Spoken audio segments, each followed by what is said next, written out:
Era meia-noite em Lisboa e o ar úmido do Tejo invadia o apartamento antigo no bairro Alto.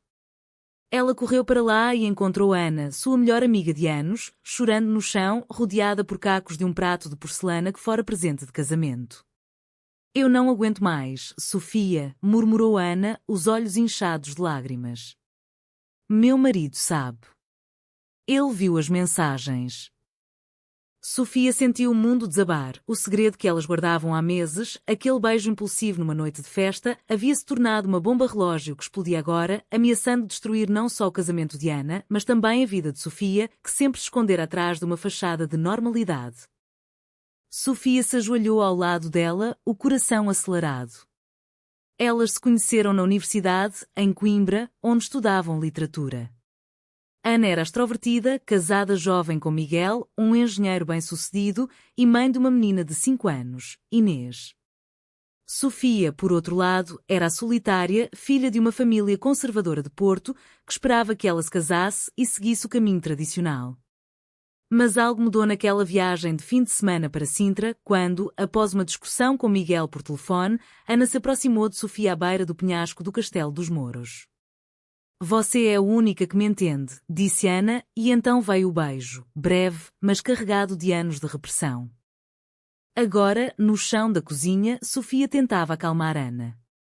Vamos resolver isso. Ele pode perdoar, foi só um erro.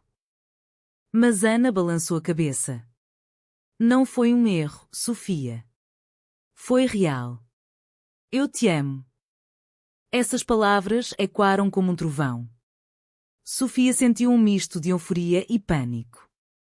Como poderia admitir que sentia o mesmo?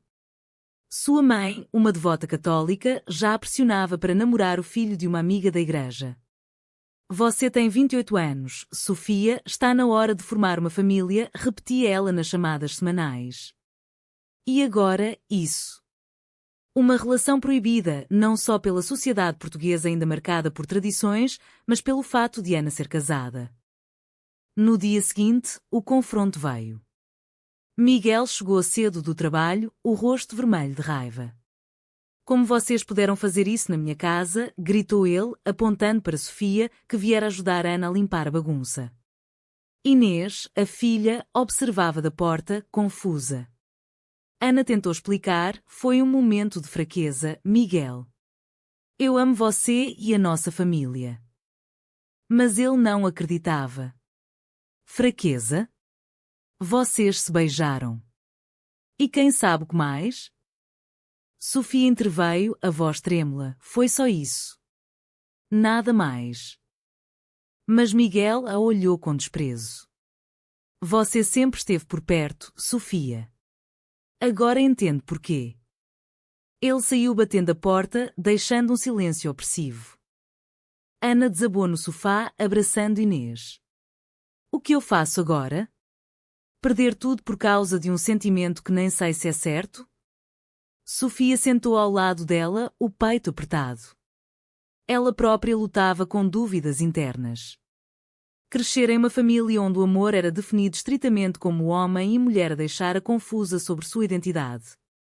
Eu sempre soube que era diferente, pensou Sofia, recordando olhares furtivos para colegas na escola.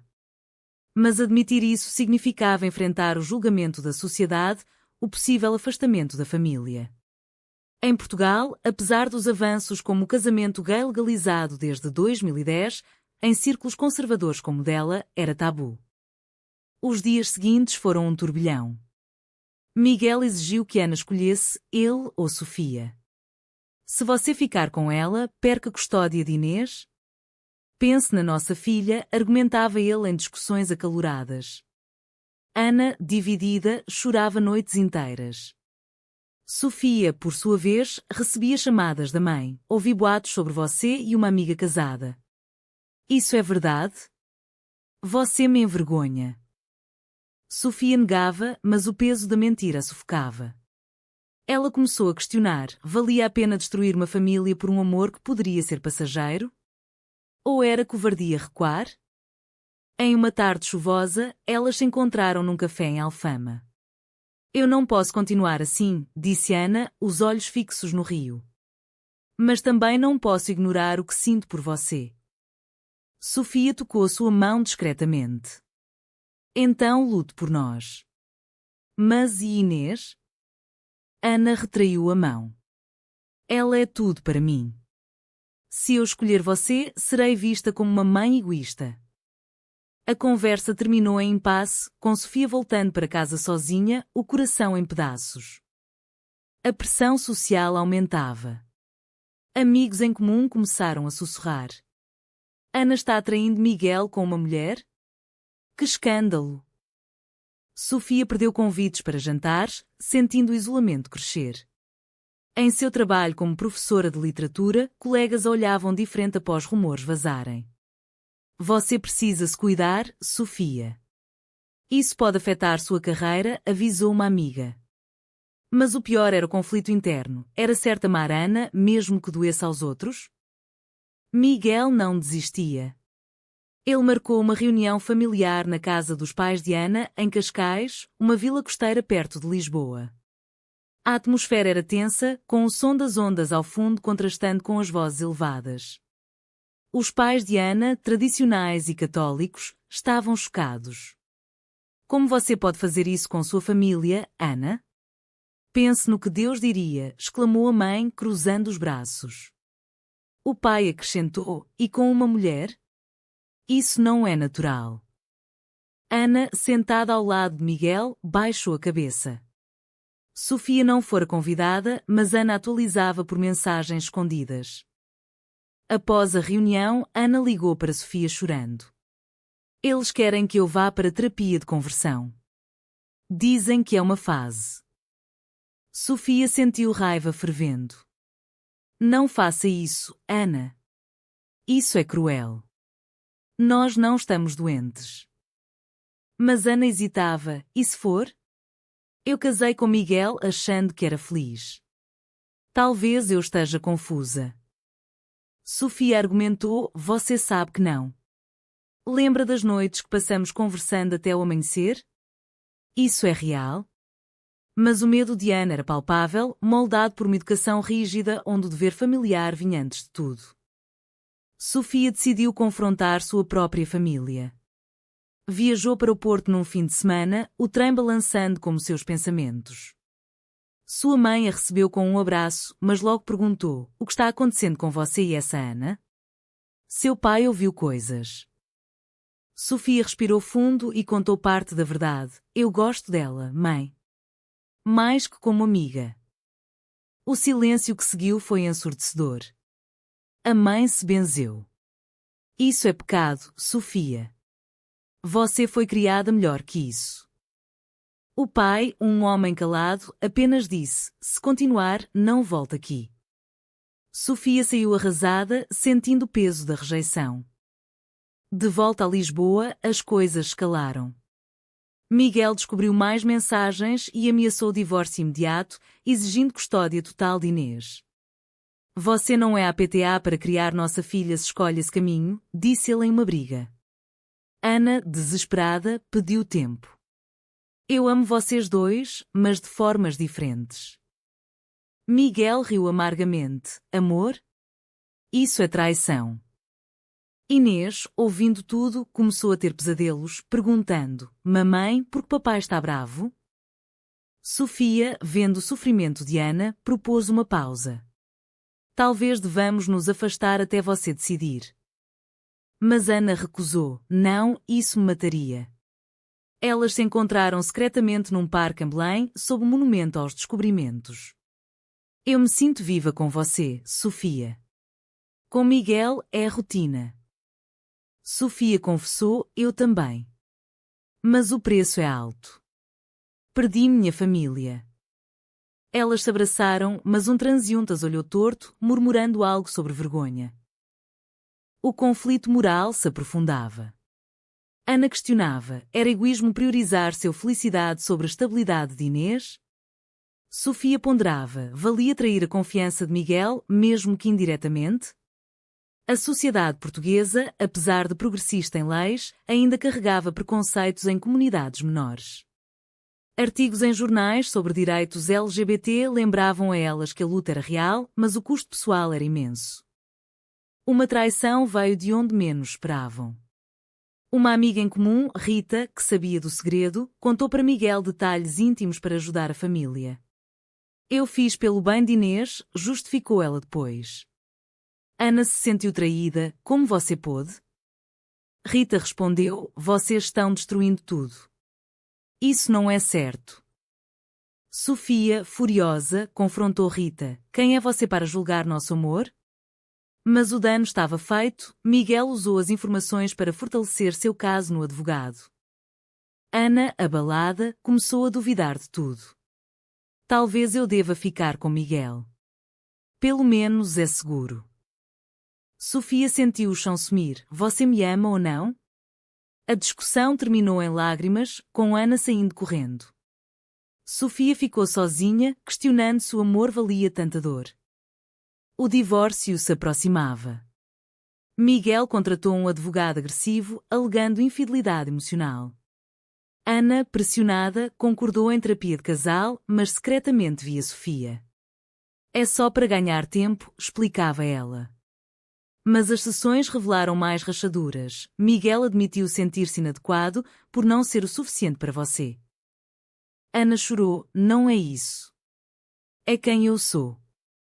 O terapeuta sugeriu exploração individual, mas Miguel resistiu. Isso é bobagem moderna. Sofia, enquanto isso, enfrentava seu próprio inferno. No trabalho, uma aluna a confrontou. Professora, é verdade que você é lésbica? Meus pais dizem que é errado. Sofia, chocada, respondeu calmamente. O amor não tem gênero. Mas o incidente a abalou, fazendo-a questionar sua carreira. Amigos a abandonavam, alegando não querer se envolver. O isolamento a levava a noites insones, onde revivia memórias felizes com Ana, passeios pela Ribeira, risadas em festivais de fado. Uma reviravolta veio quando Inês adoeceu. Uma febre alta a levou ao hospital em Lisboa. Ana e Miguel se uniram na vigília e, por um momento, pareciam a família perfeita. Sofia, esperando do lado de fora, sentiu ciúmes e culpa. Eu sou a intrusa, pensou. Quando Inês melhorou, Ana ligou. Ver nós três juntos me fez pensar. Talvez eu deva tentar salvar o casamento. Sofia implorou, não faça isso por obrigação. Mas Ana estava dividida, é pela Inês. Ela precisa de estabilidade. O conflito interno de Ana atingiu o pico. Ela sonhava com uma vida livre com Sofia, mas acordava com o peso da moralidade. Sou uma mãe ruim se escolher o amor? Em uma missa na sede de Lisboa, ela buscou respostas, mas o sermão sobre família tradicional só aumentou sua confusão. Sofia, ateia, argumentava, Deus é amor, não julgamento. Mas Ana retrucava, e se eu estiver errada? Uma confrontação direta ocorreu num jantar forçado. Miguel convidou Sofia, surpreendentemente. Quero entender, disse ele. A mesa estava tensa. Porque você, Sofia? O que ela tem que eu não tenho? Sofia respondeu honestamente, não é competição. É conexão. Ana interveio, eu amo vocês dois, mas de formas diferentes. Miguel explodiu, escolha, Ana. Ou perca tudo. Ele saiu, deixando-as sozinhas. Naquela noite, elas fizeram amor pela primeira vez, emocional, não físico, em conversas profundas. Mas no dia seguinte, a realidade bateu. Miguel pediu separação formal. Ana, em pânico, traiu Sofia indiretamente ao contar para a mãe sobre planos de fugir. A mãe a dissuadiu, pense na sua alma. Ana recuou, cancelando um encontro. Sofia, sentindo a traição, confrontou Ana. Você me usou? Ana negou, estou assustada. Mas o dano estava feito, confiança abalada. A sociedade murmurava mais alto, vizinhos comentavam, redes sociais ferviam com fofocas anônimas. Ana perdeu o emprego como designer, alegadamente por distrações pessoais. O clímax se aproximava. Sofia decidiu lutar, vamos embora juntas. Para o Algarve, começar novo. Ana hesitou, e Inês? A escolha era cruel. A batalha pela custódia começou. No tribunal em Lisboa, Miguel pintou Ana como instável. Ela prioriza um capricho sobre nossa filha. Ana defendeu: é amor verdadeiro. O juiz, uma mulher progressista, ouviu com empatia, mas enfatizou o bem-estar da criança. Inês, em avaliação psicológica, disse: quero mamãe e papai juntos, mas gosto da tia Sofia. Isso partiu o coração de Ana. Sofia testemunhou: nosso amor não prejudica ninguém. Mas o advogado de Miguel atacou: você destruiu uma família. Sofia rebateu: o amor não destrói, a intolerância sim.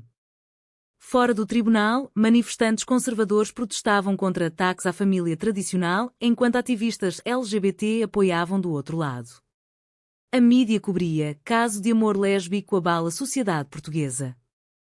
Ana, exausta, considerou desistir. Talvez eu deva ceder a custódia parcial e ficar sozinha. Sofia implorou: não. Lute por nós. Mas o preço era alto. Ana perdeu o apoio dos pais, que a deserdaram verbalmente. Você nos envergonha, disseram. Uma traição final veio de Sofia. Em um momento de fraqueza, ela contatou Miguel: deixa-a ir. Ela sofre. Miguel usou isso contra ela, veja, até ela duvida. Ana descobriu e se sentiu traída: você falou pelas minhas costas? Sofia explicou: foi para ajudar. Mas a confiança se quebrou mais. Elas se reconciliaram numa viagem impulsiva para Évora, no Alentejo. Sob as ruínas romanas, Ana confessou: eu escolho você. Mas perderei Inês? Sofia prometeu: lutaremos juntas.